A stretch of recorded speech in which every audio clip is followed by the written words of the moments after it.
日本拳手带50刀上台，激怒中国好汉，重拳 KO。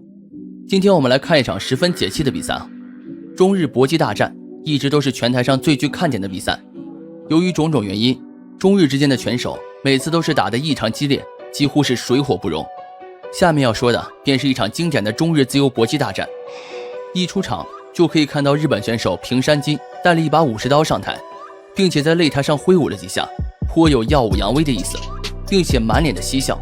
这一举动也是让现场观众颇为不满。与之对阵的就是中国名将孔令锋了。比赛一开始，日本选手先发制人，一记前蹬腿踢倒孔令锋，来了一个下马威。这种资格是通过多轮比赛产生的，这是一个资格赛。这场比赛的这个胜者将和下一场比赛胜者去争夺16强的一个名额。我们看到今天那个孔令锋啊和这个毕竟孔令锋这是在自己的主场，因为他是来自北京那个中超搏击俱乐部。我们看到孔令锋是一个反战的左撇子，非常好，这个机会把握的时机非常好。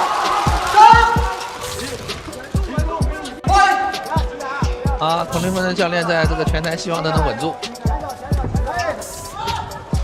因为对于这个反将的选手，不仅是有他一个后手的一个重拳，同时他的后扫踢可以击打平山金的他的支撑腿，这样的话实际给他后手拳做这个左手直拳打得非常准，这个击倒可能要扣分。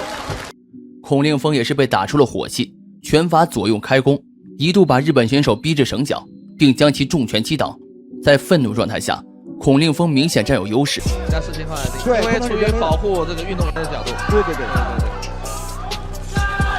你看孔令锋在这一回合比赛里面，他出拳不多，但是这个连续组合有可能继续这么连性。只要你不击倒我非常顽强，非常顽强。来到第二回合，中场休息后的孔令锋冷静了下来，打得更为稳健，在日本拳手的反扑中寻找机会。第一局孔令锋应该说是打得不错，真的很好。从这个第二回合开局，现在这日本的平山金开始慢慢这个进入一种状态，一种状态这个边腿开路，双方来拼腿了，开始。时间过去没多久，孔令锋一记后手拳将其击倒，又是来拼拳。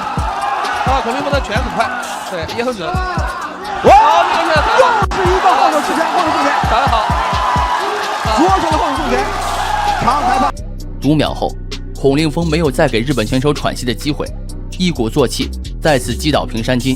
现在场上比分就变了现在这个打算告诉这孔令锋，对方倒地之后是绝对不允许踢。虽然日本选手顽强起身，但是在眩晕状态下的平山金显然是没有什么抵抗能力的。最终裁判是直接叫停了比赛，宣布孔令锋 KO 获胜。2次以上的被击倒的强度就会终止比赛。这是已经是第2个强度，如果在第3个强度，全场结束，这个继续打是有可能的，孔令锋接着打是有可能。现在平山金呢？你看，这个结束了，比赛结束了，对，这个比赛结束了，很精彩打了，非常精彩。孔令锋以这个 KO 对手优势获胜，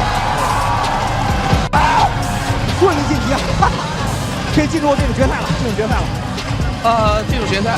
还有一场比赛今天。对。那个主场优势还是明显的，孔令锋进入状态。因为日本选手开场的举动，使得孔令锋的这次 KO 也是十分解气。喜欢本期视频的朋友，点个赞再走呗。